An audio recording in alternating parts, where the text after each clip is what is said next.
Revelation actually comes right out and says that the wife of Pharaoh is equivalent to Mary. Is this important? In the Quran, yep, that's right.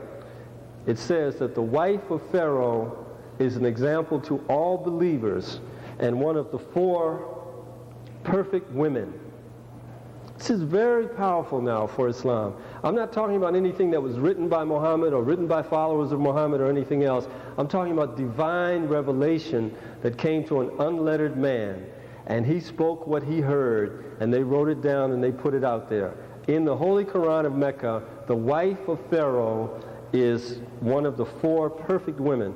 And there's one surah where she is compared to Mary, and I'll read it as this. Bismillahir-Rahmanir-Rahim. And Allah sets forth as an example to those who believe the wife of Pharaoh. Behold, she said, O my Lord, build for me in nearness to thee a mansion in the garden, and save me from Pharaoh and his doings, and save me from those who do wrong. Now she's referring, of course, to the Pharaoh of the time of decadence. Then the Quran goes on and says, and Mary, the daughter of Imran, who guarded her chastity, and we breathed into her of our spirit, and she testified to the truth of the words of her Lord and of his revelations, and was one of the devout servants. So the sister, the wife of Pharaoh in the Holy Quran, is placed on the same level as Mary, just the 2 of them.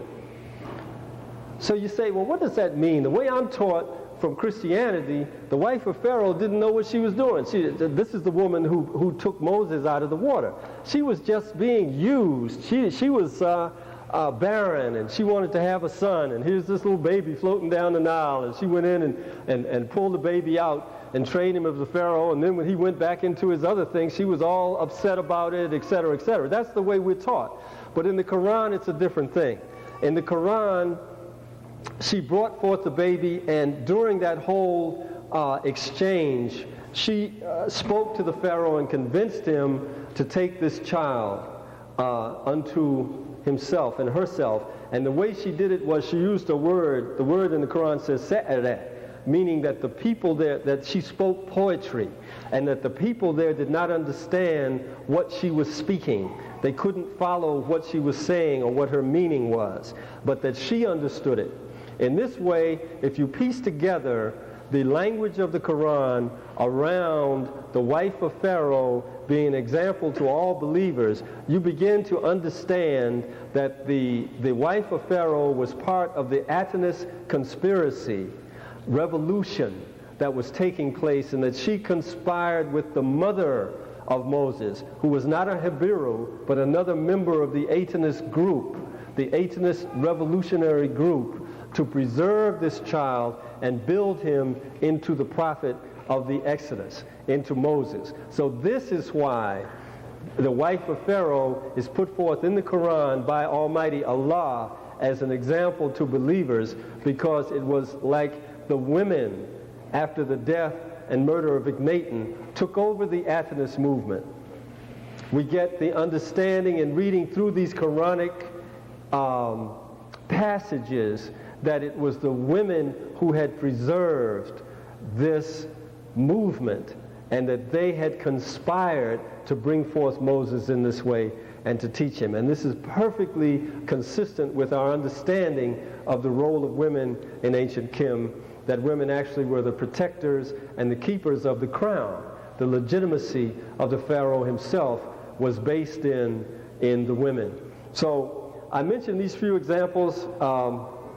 I'll make one other drawing on the board of something kind of spectacular that you can do at a presentation like this and not lose people too much. One of the hieroglyph for the highest attainment that we can have as students after 40 years or more of studying in ancient Kim goes something like this. This being a container and the water being spilled out, and you have someone seated down in the position on the ground with his hands up. And this is called, this title is Abdu, and it means the servant of God. All of us are familiar with Abdullah in Islam. Malcolm became Abdul Malik, meaning the slave servant of God. So it's the same word again. Once again, we've got water here, and ablution in al-Islam, before we pray, we wash. So the whole thing of ablution, of Abdu, the principle of Abdullah. The brother gave me 5 minutes and you gave me none. Maybe I have 2.5? Okay, thank you. I'll pull it to a close and say that once again, in the religion of al-Islam, we have these type of things. The last thing I want to say is that there's a surah in the Quran about divine prophets. In that chapter, they're listed. Zechariah, Jesus, Abraham, right on back through time immemorial, all the divine prophets are listed, and in the middle of it says, and Mary, the son of the daughter of Imran, and it goes on like that. It doesn't say, and Jesus, whose mother was Mary. It literally lists Mary with the divine prophets. And at the very end of the listing of the divine prophets throughout time, it says that all of these are part of one ummat. Now the Arab translators of Quran say are part of one brotherhood. Then they have an asterisk, and you go down to the footnotes, and it says there are many words that could be used for this one community, that all the divine prophets are one community, that all the divine prophets are one nation. We choose brotherhood because we feel that this word best depicts what Allah intends to mean. But we're extremely confused by why Allah would choose a word, the root of which is ummah, which means mother. We don't know why Allah would choose to say that all the divine prophets are one mother, anything. So we choose to translate it as brotherhood.